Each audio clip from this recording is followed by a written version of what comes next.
అగ్ని ప్రమాదాలు, వరదలు, భూకంపాలు, టోర్నడోలు, సునామీలు. 2025లో ప్రపంచానికి ఏమవుతుంది? ఇది కేవలం హఠాత్ సంఘటనల పరంపర, లేక బైబిల్ ప్రవచించిన చివరి రోజులు ప్రారంభమయ్యాయా? 2025లో జరుగుతున్న ఈ విపత్తులను బైబిల్ ప్రవచనాలు కళ్ళజోడుతో చూస్తే ఇది కేవలం సహజ విపత్తుల జాబితా కాదు, మనకు దేవుని హెచ్చరికలు, చివరి రోజుల సూచనలు కావచ్చని బైబిల్ చెబుతోంది.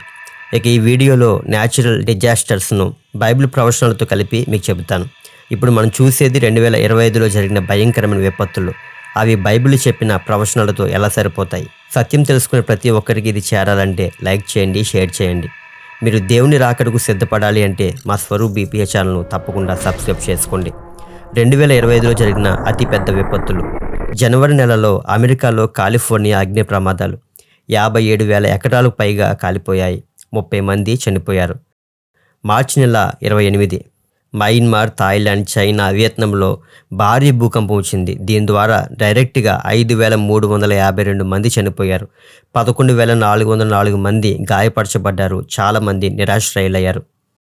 ఇక నుంచి వరుసగా మార్చి నెల 14 నుంచి 17, ఏప్రిల్ 2 నుంచి 7, మే నెల 15 నుంచి 17 వరకు మనం చూసుకుంటే అమెరికాలో పెద్ద పెద్ద తుఫాన్లు, టోర్నడోలు ఒకదాని తర్వాత ఒకటి వచ్చి అమెరికాలో దరిదాపుగా 43 మందిని చంపివేశాయి. అనేక మంది నిరాశ్రయులు అయ్యారు. ఎక్కడితో ఆగలేదు. జూలై నెల టెక్సాస్లో భయంకరమైన భారీ వరదలు. దీని కారణంగా 129 మంది చనిపోయారు. 2,000 మందికి పైగానే నిరాశ్రయులయ్యారు. మరలా తిరిగి అదే జూలై నెల చైనాలో వరదలు. బీజింగ్, హ్యాబై ప్రాంతాల్లో 38 మంది మృతి చెందగా వేలాది మంది నిరాశ్రయులు అయ్యారు. దీని తర్వాత నిన్న వచ్చిన రష్యా భూకంపం. ఆ భూకంప ప్రభావం వల్ల తర్వాత వచ్చిన సునామీ. ఇది జూలై నెల 29, 30 తారీఖులో జరిగింది. రెక్టర్ స్కేల్ మీద చూస్తే 8.8 మ్యాగ్నిట్యూడ్ భూకంపం వచ్చింది. ఈ భూకంపం 2011 తర్వాత వచ్చిన అతిపెద్ద భూకంపంగా నమోదైంది. ఇవన్నీ భారీ ప్రకృతి విపత్తులు మాత్రమే. ఇంకా చిన్న చితక అలజడులు వందల్లోనే ఉన్నాయి.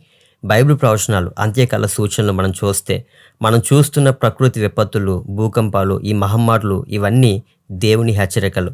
అంత్యకాలంలో జరిగే భయంకర సూచనల కోసం స్వయంగా యేసయ్య ఇలా చెప్పారు. జీసస్ సెకండ్ కమింగ్ అంటే ఆషామాషి కాదు.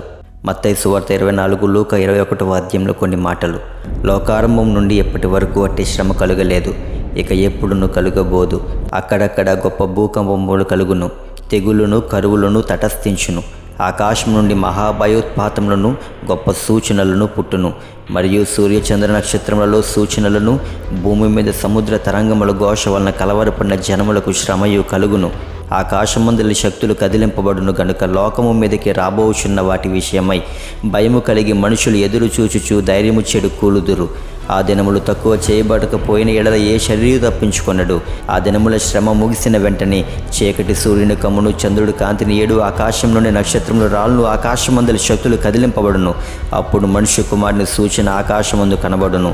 అప్పుడు మనుష్య కుమారుడు ప్రభావముతోనూ మహామహిమతోనూ ఆకాశ మేఘారూఢుడై వచ్చుట చూచి భూమి మీదనున్న సకల గోత్రముల వారు రొమ్ము కొట్టుకొందురు. ఆకాశమును భూమియు గతించును గాని నా మాటలు ఏ మాత్రమును గతింపవు. అయితే ఇప్పుడు మనం ఏం చేయాలి? ఇది మిమ్మల్ని భయపెట్టాలి అనే సందేశము కాదు. ఇది దేవుని వైపు తిరగడానికి అవగాహన కలిగించే దేవుని రాకడ ధ్వనులు మాత్రమే. ఓ ప్రపంచమా, భూమి పశ్చాత్తాపపడి మారు మనసు పొంది దేవుని రక్షణ మార్గంలోనికి రా. ఇప్పటికే అనేక దేవుని రాకడకు సంబంధించిన ప్రవచనాల నెరవేర్పులు, 3వ ప్రపంచ యుద్ధం దిశగా ఈ భూమి అడుగులు, మానవులలో పెరిగిపోతున్న పాపం అన్నీ ఒకటే సంకేతాన్ని తెలియజేస్తున్నాయి.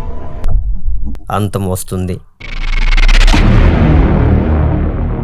కానీ అది వినాశనం కోసం మాత్రమే కాదు, నీ విముక్తి కోసం. ఈ ప్రపంచం మనం ఆధారపడే స్థలం కాదు. నిత్య జీవం, నిత్య దేవుని వైపు తిరగడమే నిజమైన శాశ్వత మార్గం. యోహాను సువార్త 14వ అధ్యాయం 1-3 వచనాలు. మీ హృదయములను కలవరపడనీయకుడి. నేను వెళ్ళి మీకు స్థలము సిద్ధపరిచిన ఎడల నేనుండు స్థలములో మీరును ఉండులాగున మరలా వచ్చి నా యొద్ద నుండుటకు మిమ్మును తీసుకుని పోవుదును.